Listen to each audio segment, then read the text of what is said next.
Good morning বন্ধুসকল, পুৱাই আহিলোঁ চিলাপথাৰলৈ বুলি চব্জি নিবলৈ। এইখন বজাৰত অকল চব্জি ওলায়, চব্জি বহুত সস্তা হয়। ৰাতিপুৱা বহে 4টামান বজাৰ পৰা একদম 10-11টালৈকে বহুত চব্জি সস্তা হয়। আপোনালোকে আহিব পাৰে, চিলাপথাৰত আছে, সীতাৰাম বজাৰ বুলি কয়।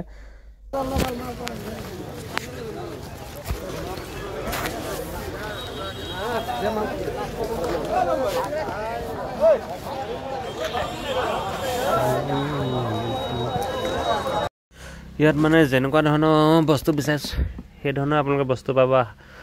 আমুল আছে দেখিছেনে আপোনালোকে, আৰু মানুহ পৰা ৰাতিপুৱা টাইমত ভিৰ হয়। 10-11টা বজাত শেষ হৈ যায় বজাৰখন।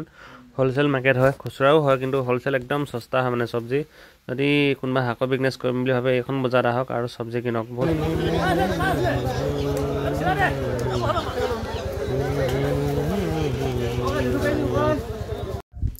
আৰু ভিডিঅ'টো কেনেকুৱা লাগিলে জনাব দেই, কমেণ্ট কৰিবলৈ নাপাহৰিব আপোনালোকে। আৰু এইখন বজাৰত যদি আপুনি আনকালে অহা নাই তেতিয়াহ'লে আহিব। ইয়াত বিয়া সবাহৰ আপোনাৰ যদি বস্তু নিয়ে ইয়াৰ পৰা বহুত সস্তাত পাব মানে চব্জি। আৰু ইয়াত ওচৰতে আছে অন্য দোকান, কিন্তু ইয়াত চব্জি বিশেষকৈ চব্জি পোৱা যায়। শুকান মাছৰ পৰা ধৰি দেখিছেনে, এইবোৰ শুকান মাছৰ পৰা ধৰি পিনে অন্যান্য বস্তু বহুত কম ৰেটত পোৱা যায়। জলকীয়া, বিলাহী, আলু, পিঁয়াজ এনেকৈ ধৰি আলুগুটি সকলো বস্তু কম ৰেটত পোৱা যায়। আপুনি যদি ঘৰত সৰু বিজনেছ আছে তেতিয়াহ'লে ইয়াৰ পৰা নি পিনে আপুনি বিকক আৰু অধিক প্ৰফিট লাভ কৰক।